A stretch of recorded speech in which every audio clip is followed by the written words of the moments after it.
All right. Hello, everyone. This is Chris Rush with Off2Class, and I'm so excited to be joined today by Off2Class Product Manager Orus. Orus, welcome. Hi, thank you so much, Chris. It's a pleasure to be here speaking with you and to the community. I'm so excited to have you here.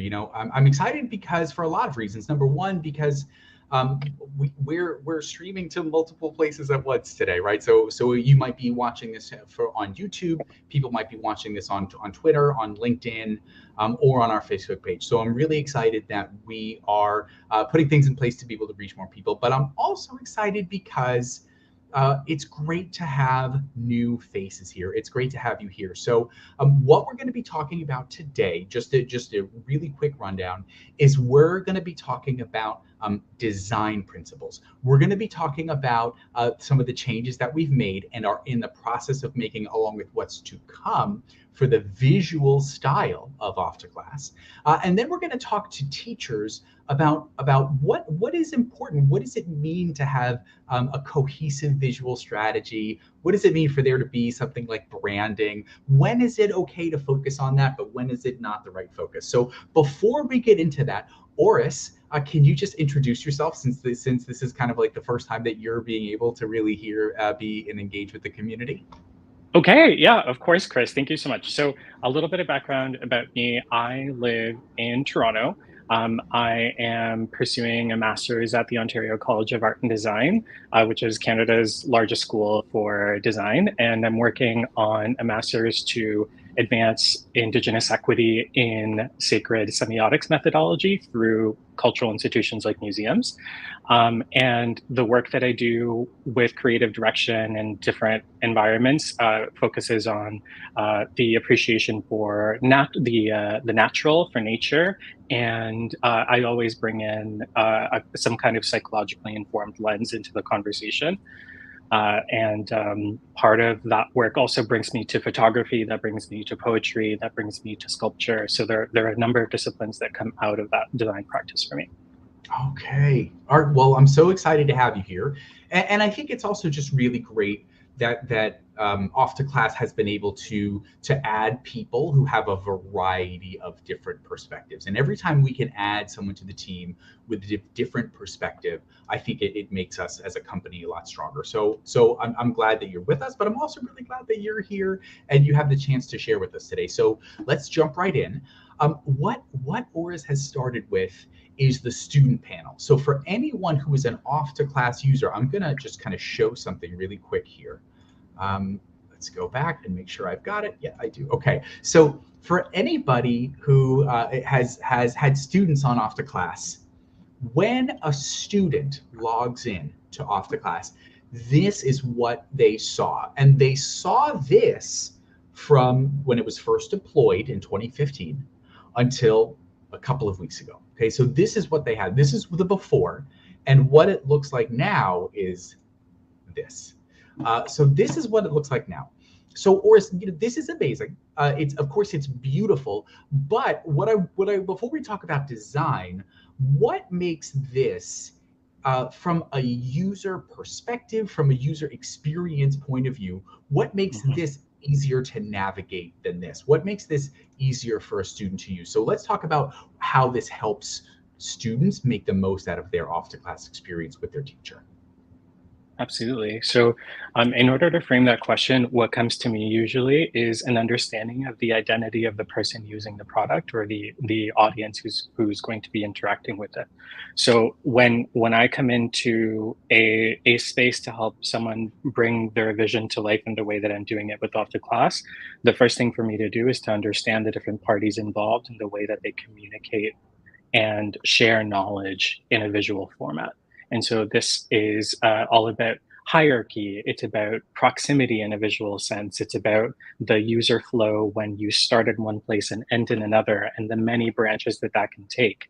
That shattering into 1,000 pieces and then finding what the most efficient, the paths of most flow that are already being used by our students and our teachers. That was the big task at hand, and that took place in different ways. It had to do with the branding as well. This is my first venture with the user experience design of Off2Class, And so that was my beginning, is to ask, like, who are you? Who are you, the student that is using this, and the teacher who's supporting this, and the team that wants to bring their vision into reality this way. And so moving that forward into different categories and understanding what the student needed to do first, what they need to do in order to review the classes that they've taken with their teacher, and in that sequence, with the various things in between, and the amount of data, but not too much data that the student needs to have at one time, easy access to start the class, some positive reinforcement about the work that they've been doing, all of those considerations together, while bringing it into a contextual, historical context of user experience design in 2022 and what that means compared to about a decade ago when this was designed originally. Yeah, I think it's really interesting because I think sometimes sounds really simple, like, oh, well, you just you make a screen and you put their homework there and there's the join lesson, and it's something that you could describe in 10 seconds, right? But then when you actually have to sit down and say, how do I make this not frustrating to use? How do I make this something that actually, not only is aesthetically pleasing, that not only looks good, but something that actually makes it easy for people to find the thing that they need when they need it. So we've got homework assignments, we've got placement tests, we've got progress for tests, we've got homework that the teacher has reviewed, we've got lesson slides that can be reviewed after the lesson. So all of these things kind of have to come together in a way that makes sense. So, all right, when I look at this, when I look back at what it used to be, so let me peek back to this. Now, when we look at this versus this, okay, this is really simple, right? It's really basic, and maybe even it's too basic. But one thing that I think is important for teachers, especially teachers who are more on the freelance side of things, is that this really simple design served Off2Class for maybe 7 years. And in that time, we did not have a bunch of teachers saying, this is a really simple design. Why is your design so simple? This simple design, which was made probably just to be as expedient, made as quickly as possible, was done from the perspective of wanting to focus on what was most important at the time. And what was most important at the time was not having something that was super functional and super beautiful, but was having something that was useful, so that they could move on to something else. So for teachers who don't have the time or the knowledge to create something like an interface, a brand identity, is there any advice that you could give to teachers in general with an emphasis on focusing on what is most important in terms of visual design elements? Yes. I would like to respond to that by framing the response around the preciousness of our teachers and our students. That's the key motivator for us at Off2Class, for me personally, and the redesign that I'm doing, and really honoring that work that's happening. So it starts with that relationship for me, and I think it starts with that relationship for every teacher and every student as well. So you begin with the people that are close to you. And so when you're working with these individual students, with these other teachers, you're managing the relationships that you have, and as they grow, your ability to honor more relationships grows as well. So it's all about starting where you are. There's no need to jump forward 10 years when you're not in relationship with those people 10 years down the road. You're here now with those specific people. And so it worked very well for a long time. But through the business leadership that we have with our CEO, Chris Jagasia, and through our incredible sales team, through our incredible development team, and all the BUs and customer support and customer success that come together to really support those teachers and make sure that they grow with their businesses, we've had our users grow in terms of the amount of students that they're using. We've had more users come to us, and so what did that mean for us? We need to honor those relationships in a new and different way, and so that's the way that we responded to that. So that's how I would frame the response that I have to you. But there's no need to jump 10 years down the line. Start from where you are, and it's very much more than enough. So how can teachers who want to get started with visual identity, with branding things, if that is something that they're interested in, or that can be useful for them if their teaching calls for it. What can they do to learn more about that? Are there tools they can use? How can teachers get into that world? Yes. So I frame it in that way in a very inclusive sense, but there are certain cutoffs. Like there's a sense of, well, my students can't read this. I Hmm. need to make sure that this is legible, that the flow of the page is coherent, that people recognize who I am in the marketplace. Those questions that have very practical cutoff points, and those can be better or worse, and making Okay. those better can be learned. Hmm. So that's something that I would go to art first and foremost. Understand art better, appreciate it better. But in a very practical sense, I would go to a wonderful woman-owned company called Canva, and they have incredible resources online for people who are starting off with their own company journey and starting off expressing those relationships visually, including training, including free resources. And I would say very unequivocally, just head there, play around, be curious, and that's an excellent starting point for anyone. Okay. Yeah. Canva.com. Gosh, they do have a great company story as you mentioned. But Canva.com is really a great resource about providing tools to make for visual designs, and it's geared specifically for people who that is not their background, right? So even for me, I have no background at all in visual design. I don't know about color palettes. I don't know about fonts.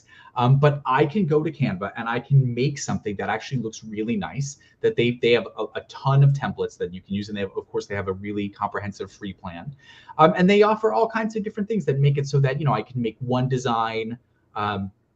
And then I can repurpose it in a bunch of different ways. So I can make one design, and then if I want to resize it to a LinkedIn banner or a Facebook ad, or all these different things, they allow you to do that. Great. Any others that you want to mention? That is the one that I would say that there's so much there that I would just say go and play around there. That's my main recommendation. And to emphasize what you said earlier about the repeatability of the designs that you put into this, Hmm. that's one thing that you can learn very easily through interacting with them. And then, of course, I mean, I'm a huge fan of our local libraries. They have a lot more resources than we give them credit for. So I would say Yeah. definitely visit your local library. Okay, and just to kind of go back to the previous point, that it took Off2Class 5 or 6 years before we were ready to kind of reinvest in visual identity. So just emphasizing that something basic and something functional can last, I think, a lot longer than you think. So this is not something that requires a lot of thought. It does not require a lot of effort, a lot of energy, especially if you're not coming from a visual design background. Just getting started will be enough. So coming back to the student panel, this is it's a very different design from what it used to look like. And it's also very different from the teacher panel. It's different from what teachers see when they navigate to their teacher panel. So can you just take a step back and talk about what the big picture is on what you're doing with Off2Class? Because we've got a student panel, but then what's coming next? Absolutely.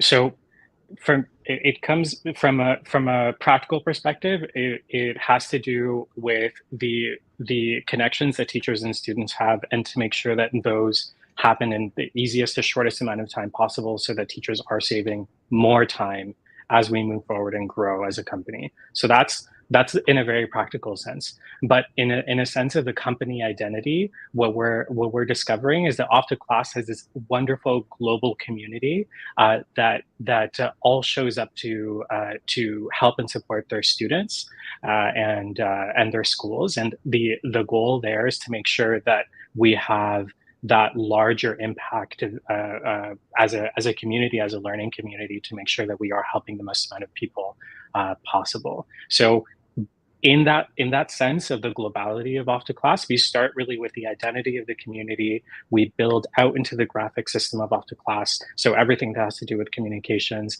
and then we're going into the design of the software for the student panel.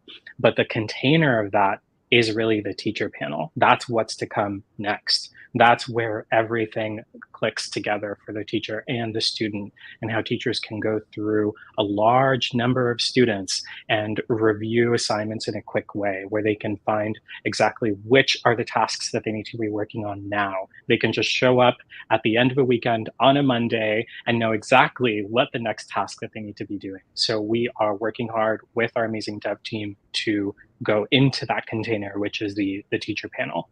Okay, so that's super exciting. So what you're saying is, just like with the student panel, it's not just a visual design that's coming to the teacher panel, but actually we're starting from the perspective of how do we simplify the tasks that teachers need to do every day? How do we put the things that teachers need to do every single day front and center so that they can get more things done in less time? That's the first priority. And then it's like almost like, then we want to take something that works better and then we'll make it as attractive as possible. Is that an accurate way to put it?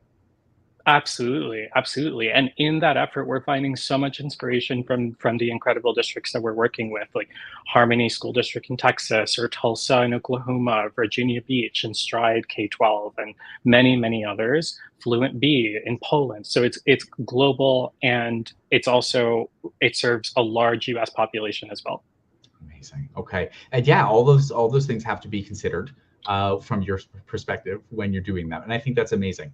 So as we kind of talk about this and bring it to a close, I want to ask about you. So as I said at the beginning, with Off2Class, it does kind of tend to be the same people over and over. You know, I do all the tutorial videos, and I'm so glad that you have the tutorial video for the new student panel.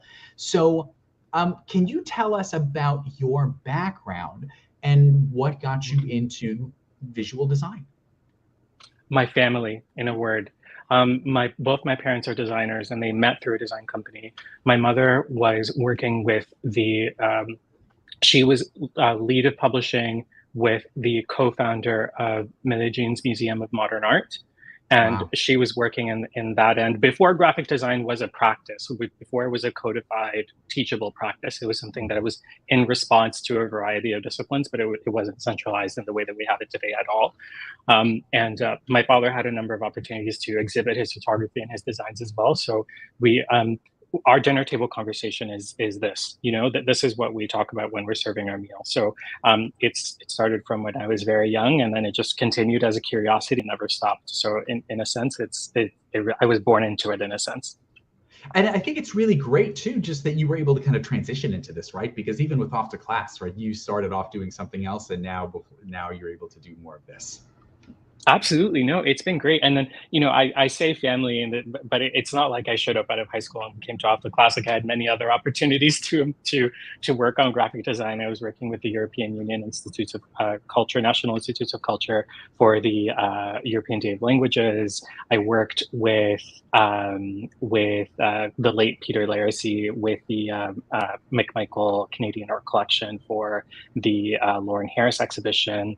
I've worked with York University in a number of capacities. And then actually I just got back from Harvard because I was designing for their inaugural conference on ecological spiritualities. So there are a number of other forums that my designs have taken shape in besides family, but it starts again for me from a relationship, you know? It's amazing. Well, I'm so glad that Off2Class gets to be, enjoy some of those designs, and we're so excited to have you. It's a pleasure. It's a pleasure. Okay. All right. Well, Orus, thank you so much for joining us today. If anyone has any questions about anything Orus has said, or just wants to talk about visual design in general, you can leave comments wherever you are seeing this video. So whether that's on Facebook, whether that's on YouTube, we'll make sure that Orus will be around to respond. So thanks so much for watching wherever you are, whether you're watching live or on the replay, and we'll see you all the next presentation that we do. All right. Thanks so much, Orus, for joining. All right. Bye, everyone. Very welcome. Thank you.